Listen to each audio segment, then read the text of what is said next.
লন্ডনের গৃহহিংসার শিকার নারী ও শিশুদের জন্য শুরু হয়েছে নতুন আশ্রয় প্রকল্প। চ্যারিটি প্রতিষ্ঠান উইমেন্স এইড এই উদ্যোগ নিয়েছে সিটি হল ও এয়ারবিএনবির সঙ্গে যৌথভাবে। পাইলট প্রকল্পের আওতায় ৬০ জন পর্যন্ত নির্যাতিত নারী ও তাদের সন্তানেরা ২ সপ্তাহ পর্যন্ত লন্ডনের এয়ারবিএনবি প্রপার্টিতে বিনামূল্যে থাকতে পারবেন, যেখানে থাকবে আইনি পরামর্শ, অনুবাদ, পরিবহন সহ প্রয়োজনীয় সহায়তা। উইমেন্স এইড জানায়, অনেক নির্যাতিতা সহায়তা চাইলে জায়গা না পেয়ে ফিরে যেতে বাধ্য হন।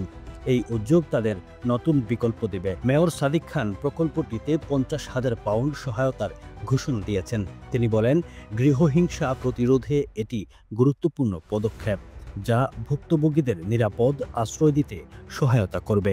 ইফকো ব্র্যান্ডের কোয়ালিটি, স্বাদ জগতে ফাটাফাটি। ইফকো সেরা গুণে মানে সব সময়। ইফকো ব্র্যান্ড, আপনার পণ্য।